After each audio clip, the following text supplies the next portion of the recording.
They're moving in herds. They do move in herds.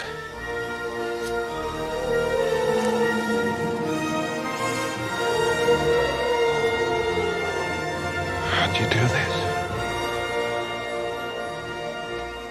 I'll show you. Welcome back, ladies and gentlemen, to the 7th episode of the Registered Nerd Podcast. With me again tonight is Spark. I'm Snack Packs, and we're going to continue our discussion on Jurassic Park.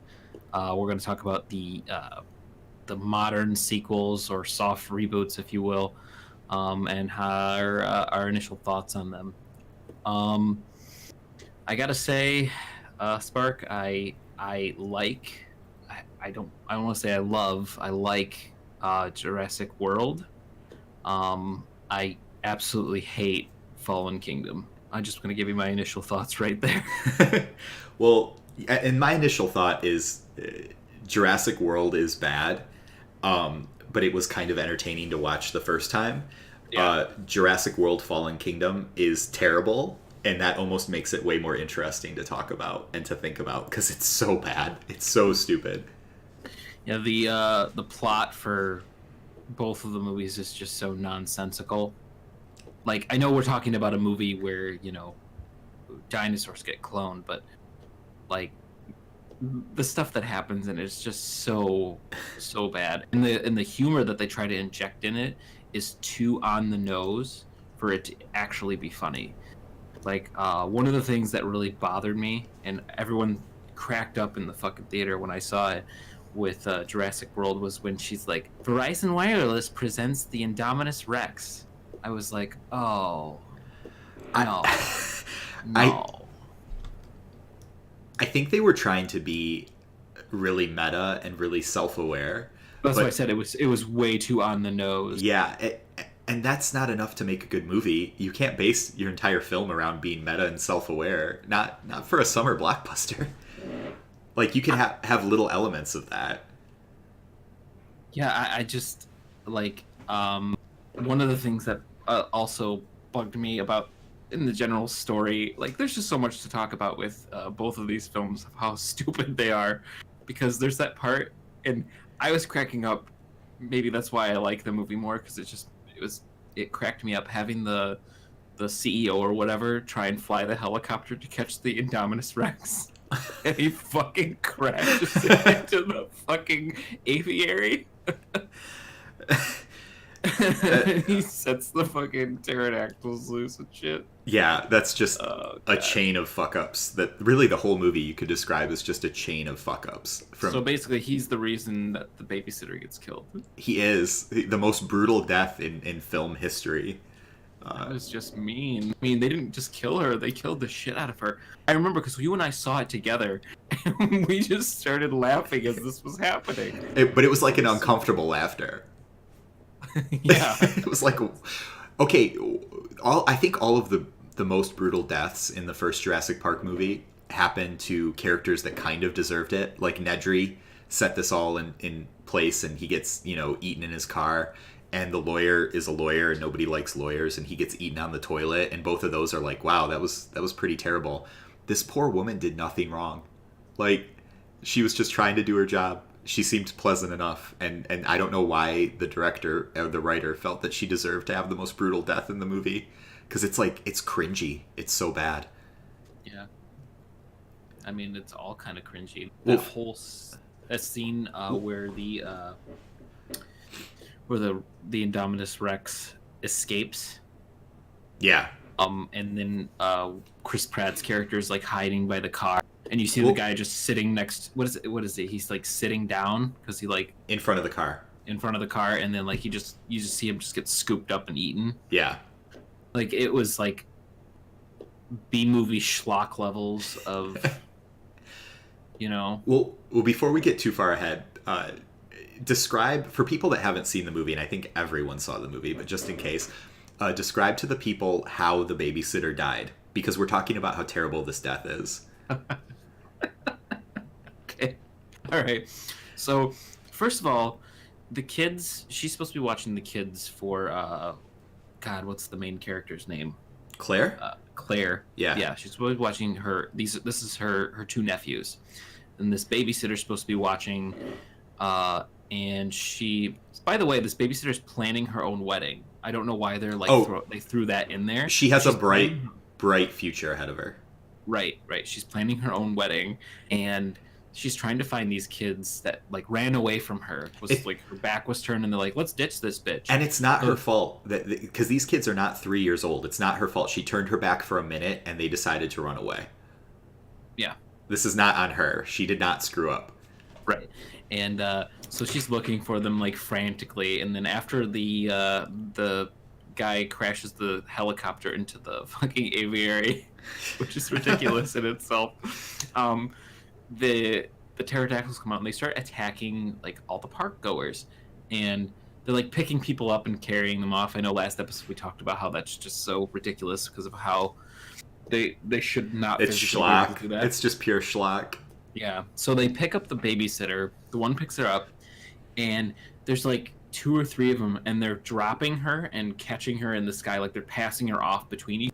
And as one of them is going and carrying her over the mosasaur tank, it jumps out of the water and eats both her and the pterodactyl. Well, it's worse than that because it drops her from really high into the water, picks her up. Right. Picks her up, like they dive down into the water like those seabirds, and they like they hit her ribs. They must break all her ribs when they hit her that way, and they take off again, and she is still alive at this point.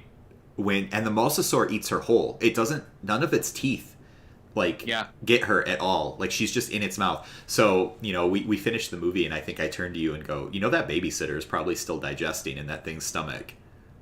Yeah.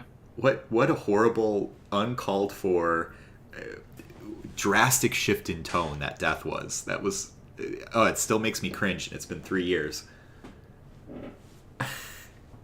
But you were talking about the infamous Indominus Rex escape scene. I just thought the whole premise of it was so stupid that you got outsmarted by this fucking animal. This animal that's never seen anything but the 4 walls of its paddock.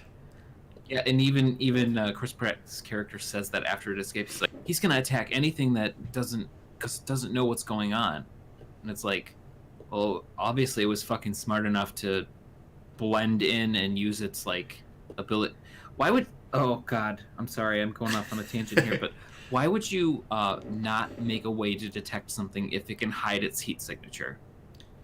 Like, well, you engineered this. But here's my question. Did they know? Because I always got the impression that Dr. Wu didn't design this animal primarily as a tourist attraction, because why would you make a tourist attraction that can become invisible? I got the impression that Dr. Wu designed it with that military guy to be like a prototype of, look at all the things we can put into one of these animals and how useful it would be. Because an animal that can camouflage is of no use to a zoo. Especially not a giant animal that can perfectly camouflage. I mean, what's the point of that? Yeah. Other than, if you're selling it, if you have this harebrained idea that we're going to, instead of using, Abrams tanks and F-35s and cruise missiles and AC-130s, we're just going to send dinosaurs at the enemies now because, the world has gone insane. A cloaking dinosaur, I guess, would be really useful, but it's not useful as a park, attraction. Right. And that's the thing, is that, like, well, here's the other thing, is that they're like, oh, it must have escaped, blah, blah, blah, blah, and it's like, and then later they're like, we're activating its tracker. I was like, it had a tracker in it? Yeah, why did they immediately jump to the assumption of it got out? I thought that was a really bizarre assumption to make. Well, that's what I'm saying, is like, Claire knows all about this creature because she was part of, she knew what went into making this creature. She knew, like, the genetic makeup or whatever. Yeah. So she should know, what I'm saying, like, when she's like, oh, it can hide its heat signature, and it's like, well, didn't you know that already? Like, didn't you know? One would think. The script was... Who wrote the script? Oh, God, it was 4 people. Oh, that's why it sucked. One of whom doesn't even have a Wikipedia link. Wait, no, but I know. Wait a minute. He should have a Wikipedia link because that's Colin Trevorrow. I know him. Let me see. Let's look at the old IMDb for what Colin Trevor. Oh, because he was Jurassic World, Jurassic World: Fallen Kingdom, The Book of Henry. Wow. Okay, I'm looking at one of the other writers that were on this, like this Rick Jaffa and Amanda Silver. What really doesn't make sense to me is they were writers for Jurassic World. Yeah. And it says right here that they were writers for Rise and Dawn of Planet of the Apes. And then I'm looking here at the bottom and it says they're writers for Avatar 3, which is currently filming. I'm like, did I have like a stroke or something? Because where is Avatar 2? I think they're doing like 8 Avatar movies. They've been working on them all at the same time. Like, yeah. I just uncovered a disturbing piece of information. He's writing Star Wars Episode 9. Or he wrote. Oh. He co-wrote Star Wars Episode 9. I think we're in a lot of trouble. I You know already...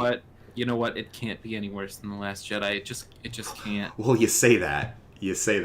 God, we cannot get away from Star Wars. It's everywhere. It's infecting all of Hollywood. Jesus. Okay, so back to what I would call a clusterfuck, which was Jurassic Park Evolution. No, I'm sorry, Jurassic World. These movies have stupid names. Jurassic World, the initial Jurassic World. Like I said, the plot's so nonsensical that I just like. I was rooting for the dinosaurs. Right. It's like, yeah, take this island back. Yeah, fuck those people. It's not even worth talking about the plot because the plot is basically a really stupid version of the first Jurassic Park's plot. A really dumbed down version. I will say the child actors in Jurassic Park were excellent. That's something that we didn't talk about in the last episode. The child actors really pulled off being terrified. Both of the boys in this movie are so obnoxious. The older one is, I mean, I guess he's that age, but he's always flirting with girls or trying to. He's basically like looking at girls. That's the extent of his flirting. I don't think he knows how to talk to them. And the younger one, like the scenes where they're supposed to look terrified, they look like they're about to laugh. Like that's one thing that really bothered me even the first time we were watching the movie. Like I never felt like when the kids don't look scared, like I'm not scared for them. Like, and maybe it's because they were acting off CGI and someone's just holding up a stick and being like, "Oh, this is a giant dinosaur. Look at it and be scared." Yeah, but I think that's got a lot to do with it. Yeah, there's a scene where they don't want to jump off the cliff. The young boy doesn't want to jump off the cliff, and he turns to look at the dinosaur, and I swear he cracks. It looks like a smile. Like I don't know. I just was not impressed with the child acting in this movie. And I know child acting is tough. It's hard to find the right actor, but they did it for Jurassic Park, and they did it for The Sixth Sense, and they've done it for several of these movies. So it's you gotta spend some time and do some casting, and you got to give these kids something to act against. They did it for It. Oh yeah, the kids in It, right, were amazing. I mean, they did a really good job. You want to talk about the worst? I'm gonna, get off topic here for a second and talk about the worst child acting I've ever seen. Did you see the live action version of Avatar, The Last Airbender? Yes, unfortunately. Oh my god. Oh my god. The way they read lines in that movie is so unnatural. Like, and it's all kids. I mean, all the main characters are all children, and so that's all you're subjected to for that entire film. Like, that's a cringy movie. That movie's also bad from top to bottom. Yeah. Also, I don't know if you saw Wrinkle in Time. I did not see Wrinkle in Time. Don't. I heard that was pretty bad. I didn't really have much interest in it in the first place. I saw it because Kelly wanted to see it because she liked the book. Yeah, I haven't read the book either. Anyway, back to Jurassic World. Well, it's easy to get off topic because there's just not that much to talk about plot-wise. I mean, the kids get themselves back. It's kind of different, I guess, because they're hunting this dinosaur that is at the same time hunting them. But just, you were talking about the dumbassery in this film though, and it's like, oh, use non-lethal means, like let's go send out a team to get it. Okay, send out a team, good, but only non-lethal. It's like they're out there with little tasers and nets, and this is a 50-foot like killing machine that can camouflage and can, it has incredible senses, and it's like it can detect heat, and it's like, are you kidding me? You're going out to get the dinosaur version of Predator with little 1-foot tasers? I would have quit. What would have been really funny is, and I was thinking about this, about how it can like camouflage itself and shit. If it like somehow tricked all of the soldiers into shooting each other, that would have just been like one more thing to do. That's the type of thing that I would have expected from Jurassic World Evolution. Right. Like like that level of dumbassery. Well, I mean, even at the end where they're all fighting the Indominus Rex, it was like, I walked out of the theater and I remember telling you this. I was like, the only way that would have been that ending fight with the Raptors and the T-Rex and the Indominus Rex be more ridiculous would be if the T-Rex picked up the Raptors and used them as weapons. Because at the end of the movie, you've got the humans and the T-Rex and the Raptors, and they're like, oh, we got a common enemy. We got to take this guy out. Yeah, like, which would not have happened. No, they all have this. And then all of a sudden the Mosasaur just comes on and is like, I'm hungry, guys. He just like picks, He gets involved too. I don't think the movie looked very good, personally. Like, a lot of people were like, oh, its special effects were amazing. I'm like, no, I thought it looked kind of the CGI was not great. And the Mosasaur really bothered me. That Mosasaur went from like, there were times where it was like 70 feet long, which is really pushing it. That was probably like a 45, 50 foot long animal in real life. And there were times where it was like kind of close to times where like it's in the scene in the in its little aquarium where it comes out and eats the shark, and it's a 200-foot long animal. Mm-hmm. And I'm like, and it must have been damn near close to that when it grabbed the Indominus Rex, because the Indominus Rex is like 50, 55 feet long, and it comes out and just snatches it in its jaws and pulls it into the water like it's nothing. And I'm like, that thing's head, I swear there were scenes in that movie where that thing's head was 50 feet long. You're looking at a 250 foot animal. And I'm like, this is like, that's what I'd pay to go see. Are you an animal twice the size of a blue whale that's like eating sharks and stuff? Like, you don't need to come up with the Indominus Rex. People will pay you all the money to go see that thing. But no, the movie was just inconsistent in tone. I know you want to have a little bit of humor and stuff, but it seemed like there was too much humor. And let's talk about Chris Pratt. I love Chris Pratt. I love Chris Pratt. Yeah, he's awesome in almost everything. But I mean, even he can't save. He can't save the movie, and he's good in Jurassic World. I didn't think he was very good. He has one good line in Jurassic World Evolution, which we'll get to, but like, even when Chris Pratt can't save your summer blockbuster movie, when that's what Chris Pratt was like genetically designed in a lab to do, it's like you've really fucked up at that point. And I mean, hey, what do we know? These movies made all the money. I think, yeah, Jurassic World had a $1.67 billion box office worldwide. Like, it made 10 times the money it cost to make it. It cost $150 million. Put in another $150 for marketing. It still made 1.3, like, over the top. It made $1.3 billion. Like, are you kidding me? So yeah, that's why Jurassic World Evolution got greenlit, you know. And yeah, I mean, one of the other things that bothered me was just that, like, besides Chris, all the characters were just like not interesting at all. Like, him and the character of Claire, there's no chemistry there. No, there's not, and it's hard not to have chemistry with Chris Pratt. I feel like he could probably play off most people pretty well. But yeah, Bryce Dallas Howard, I don't have anything against her, but she's just kind of a flatline in the movie. She's not nearly as bad as Venom's girlfriend was in Venom. Not nearly.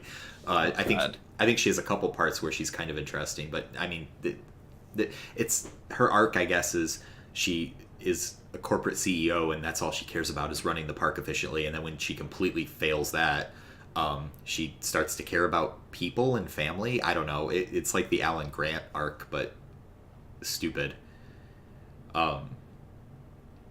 One of the things that bothers me, I'm gonna kind of go into the sequel here a little bit, is like, okay, you set the problem I have with sequels is that like they almost always reset their character to the state that they were in Yes. before. Yeah. The bad sequels do. Good sequels don't, but bad sequels do.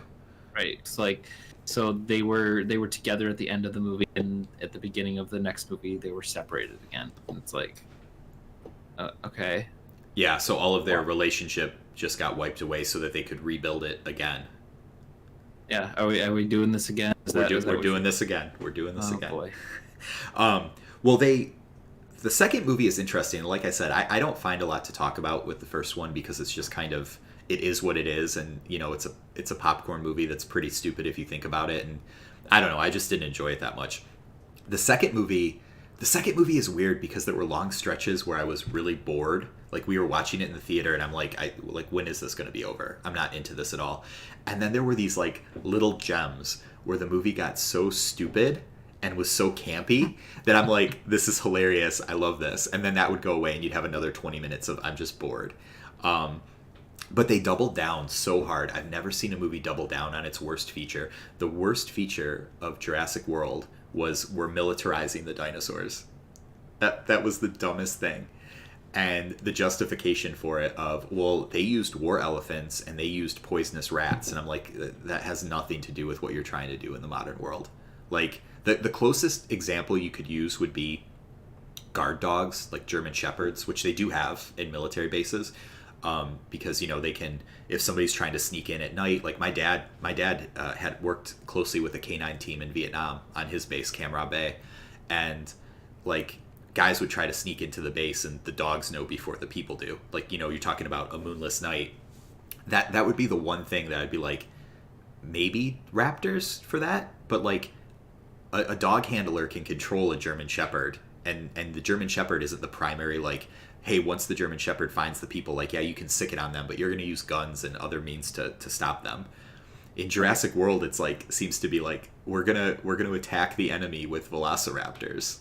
Like, and what's amazing is this is the dumbest part of the movie, and they doubled down and they made it the entire plot of the second movie. Like, Yeah, that's amazing to me. That's like, that almost breaks my brain. Like, it's hard to think about. yeah. The whole the whole plot of the second movie is just, if you thought the plot of the first one was stupid, well, I've got good news for you. And people came out of the movie and they're like, oh yeah, that was good. And I'm like, wait, which part? Like, what was good about it? Since we've kind of moved on to evolution, I thought. I mean Fallen Kingdom. I keep calling it. I'm sorry. I keep calling it Jurassic World Evolution, which was the video game that came out around the same time, which was also terrible, because they rushed it. That game had a lot of potential, but they rushed it so much to get it to coincide with the launch of the movie. It needed like another year in development easily. But I like, my favorite part about Fallen Kingdom is that they were like, oh, the dinosaurs are gonna be wiped out by this, you know, active volcano that suddenly is on the island, and it's gonna wipe out all the dinosaurs. And we're just gonna completely ignore that there's a Site B and not talk about it at all. well, yeah, and we talked about this in the last review about how people have said, like, oh, like, that's supposed to be the same T-Rex, and that's supposed to be the Brachiosaur from the first movie, the one that dies on the dock.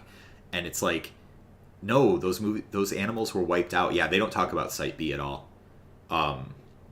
which is kind of strange. I mean, maybe the idea is maybe Site B is, like, maybe they just moved all the dinosaurs back over and they're just doing it in one location now. They never really talked about that.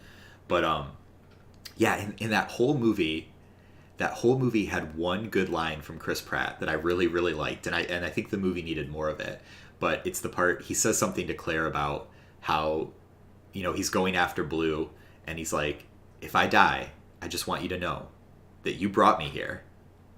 And she looks at him like, really? And he walks away and he's like, I'll be fine, and walks out the door. I was like, I kind of liked that. That was kind of vintage Chris Pratt.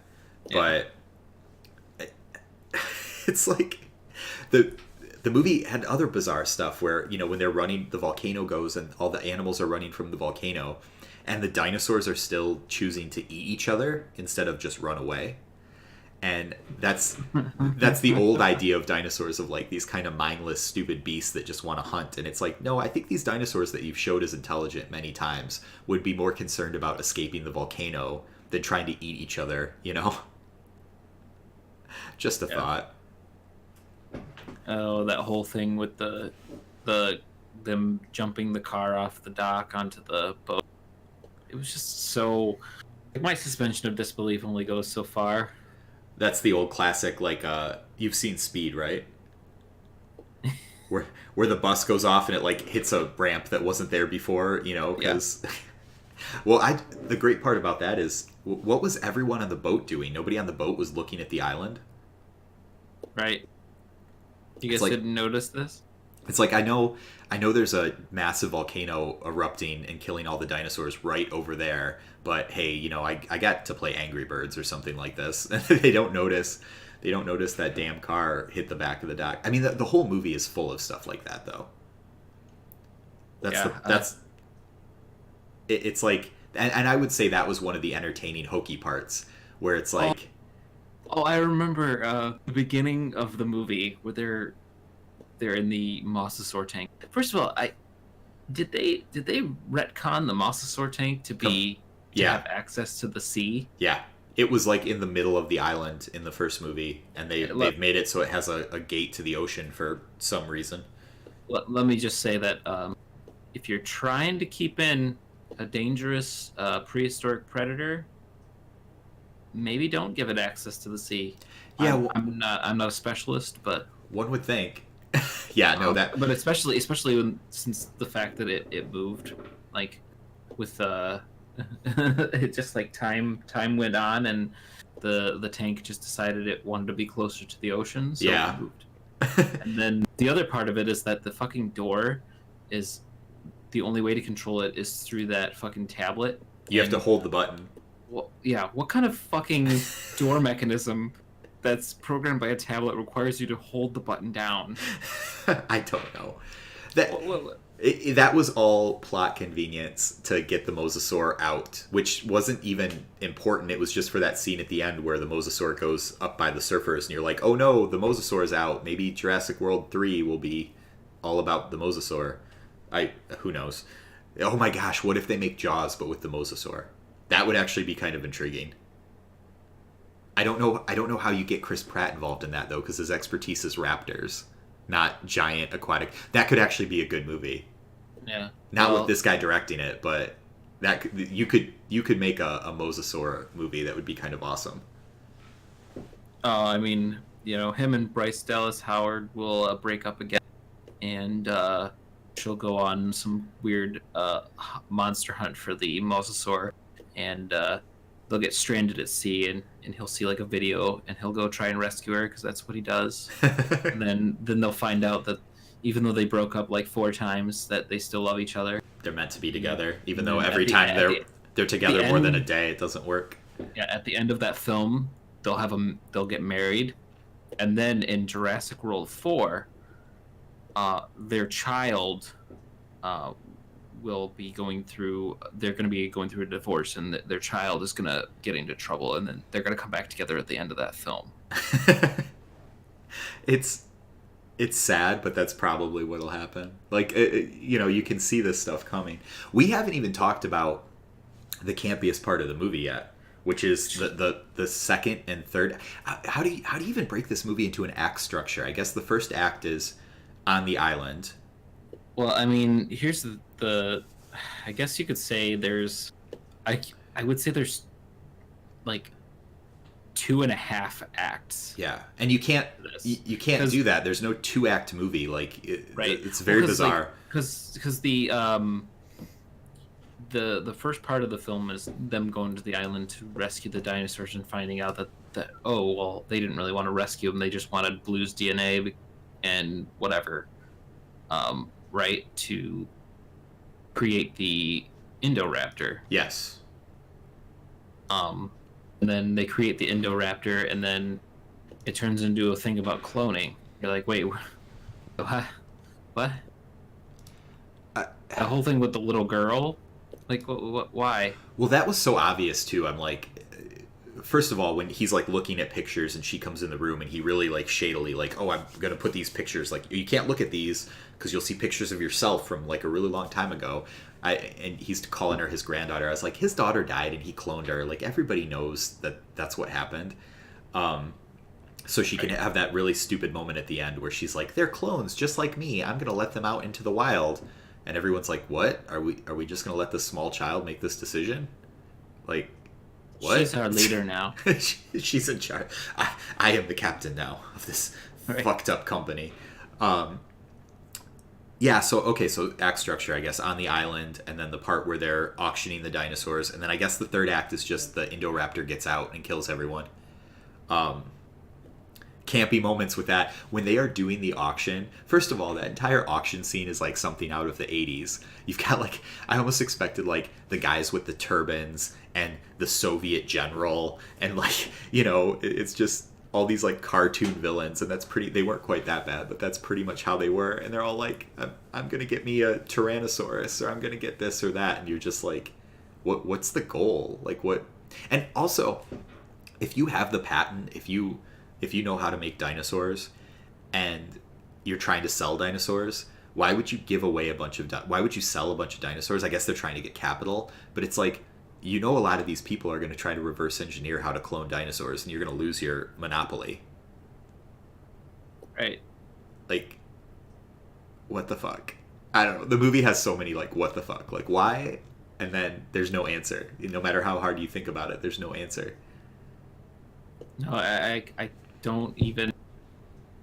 Like, it's beyond incoherent. Like, the first one is incoherent, and the second one is just beyond incoherent. Yeah. They were like, well, people liked how stupid the first one was. Let's completely double down. I think my favorite scene in the movie, and again, this is a favorite in how terrible it is when the military guy tranks the Indoraptor, and he walks in there, and he's gonna rip out its tooth, and literally like he's tranked it once. He's hit it with a trank, and apparently the raptor plays dead because it knows what tranquilizer darts do, because now these things are like as smart as people. And they literally do the scene where he's coming up to it and the raptor looks at the camera and gives the camera a little like, yeah, we're gonna ambush this guy. I'm like, the raptor's mugging for the camera. Like, yep. They now have the dinosaurs straight mugging for the camera in a what's supposed to be a semi-serious. The dinosaurs are breaking the fourth wall. Now. Yeah, they're like, come on, you know what's gonna happen. I'm gonna eat this guy. Oh my god, like that part was so camp, and it was so bad that I was genuinely entertained. Like at the end of the movie when the Indoraptor gets out, he's got like a little evil mustache that he's twirling as he's like on like the glass building, and he's like, "Yeah, I'm going to get you now. Yeah, you will never." Well, you know how predictable these films are is in the main foyer of the house where they have all the fossils and stuff. There's a Triceratops skull that has horns that don't act like Triceratops horns. First of all, they're like twice the size they should be. Second of all, they point like straight up at the ceiling, at the glass. Yeah. And as soon as I saw that, I was like, the end of this movie is going to be the Indoraptor falling through the glass and getting impaled on those horns. Like, and that must have been 45, 50 minutes. Like, I saw that before it actually happened at the end of the movie. But that's how predictable these films are. It's like, they're not going to do, it's like, oh, you're showing me this obvious like danger in the middle of the room, like that's what's going to kill the dinosaur. And again, we talked about how stupid the military using these things are. My question is, they're showing how you trigger the raptor, and it's like, okay, you take this gun and you point it at someone and you put the red dot on them, and then you set off this sound which kind of triggers it to attack. And I'm like, oh, the gun that you're pointing at this guy's chest, it seems like you could just pull the other trigger and shoot the guy in the chest, and that would probably be more effective. I don't know, man. The cinema's dead. Why do we even talk about these things anymore? I don't know, because like it's like you said, it's just like the foreshadowing is not subtle anymore at all. Um, it's just like you said with the Triceratops, like the horns, like even Kelly hates it when I do this when I see foreshadowing in like modern movies, and I was like, oh, this is like when we watched Black Panther, Yeah. and they had that scene where they're like, oh, see, this is the mine carts, and they deactivate the vibranium and renders it useless so Right. they can transport it or whatever. And I was like, oh, this is where the final fight's gonna happen, isn't it? Yep, it was obvious. And for a good movie, a little bit of foreshadowing is kind of nice because you're like, oh, maybe this is going to happen. But in these situations, it's like, well, this is exactly what's going to happen. And Well, it's like what would be really cool, like a good, I would say like a good example of foreshadowing is like, say your you know, at the beginning of your movie, they're talking about this gun, this weapon, and he's like, you got to take care of this gun because if you get any kind of moisture in this thing, it won't fire. And then like later on, like the main character and the bad guy are fighting, and he's like, he knocks the guy into like a thing of glass of water, yeah, and like it sprays on the gun, and he's like, oh well, I've got you cornered now, and he goes to shoot him, and the gun doesn't work, and it's like, oh, okay, well that's like a Yeah. good use of foreshadowing. yeah, But then it's like, with this, it's like, you walk up and the main character's like, look, the pit of death is right here, so just don't walk on the side of it or anything. yeah. and Avoid it'll the be pit of fine. death. Avoid the pit of death. And then, like the main villain's like, I'm going to fight you near the pit of death. Like, And you're like, oh, so he's gonna fall in there? That's what's gonna happen? Okay. Yeah, it's just lazy and it's boring, and I don't know. And here's the thing, like, kind of wrapping this movie up, we're gonna get 2 or 3 more of these movies because they've all made so much money, and they're not gonna improve. I think they're gonna take the same trajectory that like Star Wars has taken, where it's just everyone, they're gonna get lazier, and they're gonna be like, well, because Jurassic Park now is lowest common denominator. The first Jurassic Park was, I think, for a summer blockbuster. Like, it dealt with some fairly highbrow ideas, some high concept ideas. You know, when you're talking about should we play God, and you know how systems break down and stuff. And you can watch that movie on 2 levels. You cannot watch these movies on 2 levels because they beat you over the head with their lesson, and the lesson has been done a million times before. Right. It's done better. Yeah, it's don't play God, and then I guess it's also don't try to weaponize dinosaurs. Thanks, Jurassic Park. I guess I won't. Like, what am I supposed to do with this information? Like, is it, you know, do people, and people I have seen put this in the same, like, oh, like GMO food, we're doing the same thing. No, it's not the same thing. GMO food is not the same as developing a killer raptor and trying to use it for military purposes. I'm sorry. You know, it's like, I don't even know. It's just awful. It's just awful. And like I said, if it had gone full camp and it had been campy constantly, I still might have been offended by it, but I would have been more entertained. But this movie has long stretches where it is just boring as hell, you know? I don't remember how long it is, but it is not, I wouldn't say it's a constantly entertaining movie at all. So yeah, I can't wait to see, you know, Jurassic World 3. Well, I think there was. I know I was joking around about the whole Verizon Wireless sponsoring of the Indominus Rex. Yeah. Wasn't there a joke in Alien Resurrection about something like that, like about Walmart? You know what? I haven't seen Alien Resurrection for like 6 or 7 years. So I remember the plot of the film, but I don't really remember all those details. But it wouldn't surprise me. When you're copying Alien Resurrection, you've done fucked up. Yeah. Oh my gosh. Well, okay, so anything else that we liked about this movie or absolutely hated? That's what it was. Walmart bought out the Wayland Yutani Corporation. Oh. Yeah, somebody was talking about that. They were like, I think maybe it was somebody was talking about RoboCop and how what's the name of their Omnicorp does like, makes everything and sells everything, and they're like, yeah, in the future, in Detroit, Omnicorp, and it's like in real life we just got Walmart pretty much does the same thing, biggest corporation in the world. They sell cheap plasticware and chairs and shit. Really bad overpriced groceries. I hate Walmart. It's not like a social thing. I just don't like Walmart. I go in there and like all the people, nobody's wearing shoes. Like everyone's in flip flops and it's winter. You're like, what the hell is going on here? Like, what? Is there a gas leak in here? what are you people doing? Everyone's in pajamas, even though it's 2:00 in the afternoon. It's like, no. I avoid it. But yeah, so I think we covered 5 Jurassic Park films over these past 2 episodes. I don't think there's much else to be said about the giant movies with giant dinosaurs, but I mean, I'm not excited for the next one. I can say that much. Oh yeah, I think we can both firmly say that there's nothing to be excited for. I mean, some people will just like them as a popcorn movie and they'll go but movies are too expensive for that for me now. Like I don't want to go to the theater to watch a movie that I'm not really going to enjoy. Yeah, I like going to the movies, but like lately, especially within the last year or two, trailers, I can kind of tell from the trailer whether or not I'm going to enjoy myself. Yeah.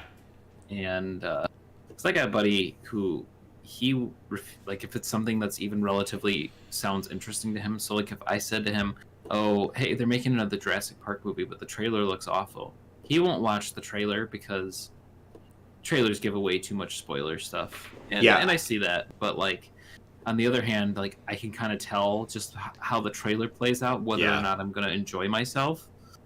And even if the plot looks really ridiculously stupid, but I'm like, it might be worth, just enjoyment.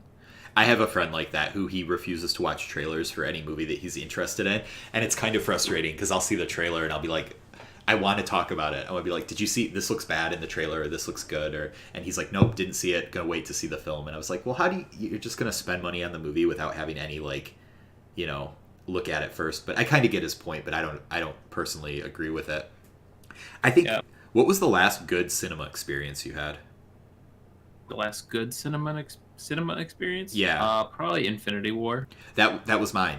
My wife and I were in Disney World, and we were in downtown Disney, and they have this enormous theater, and it's the kind where you can you eat dinner, and sometimes those are terrible because people make so much noise, but it was a huge screen, very dark theater. Everybody was so into what was happening in the movie that like I think everybody ate in the first like half hour during that kind of like introduction that was in New York. And then the theater was dead silent for the rest of the film, except for the jokes and stuff. People laughed, but like you could just sometimes you're in a theater and like I felt this way when we were in Jurassic World, Fallen Kingdom. Like people were barely paying attention to the movie for most of the time. Like you just get that feeling like people are looking around at each other, they're on their phone, they're doing all this stuff. Like for Infinity War, everybody was just you locked in on this movie, and it was a really good experience. But that was last spring. Like I did not see much this summer. That I walked out and I was like, oh, I had a really good time seeing that movie. It was like, everything's been kind of meh. Movies like Ant-Man 2, which was fine, and Venom 2 or Venom 1, which was fine. I'm already calling it Venom 1 because the sequel's already in the works. But yeah. All right. Well, I think that's everything we have to say about Jurassic Park. If you stuck with us this long while we talked about these some good and some terrible movies, thank you very much. And stick around. We'll be doing some new episodes on Game of Thrones, I think, in the coming weeks. Topic that is very near and dear to our hearts. And it's going to be very difficult to tackle because I don't think we've talked about anything that has nearly that much material. Yeah, there's a lot of content to cover, and we're not exactly sure how we're going to do it, but we're going to figure out a way. Life finds a way. Life finds a way.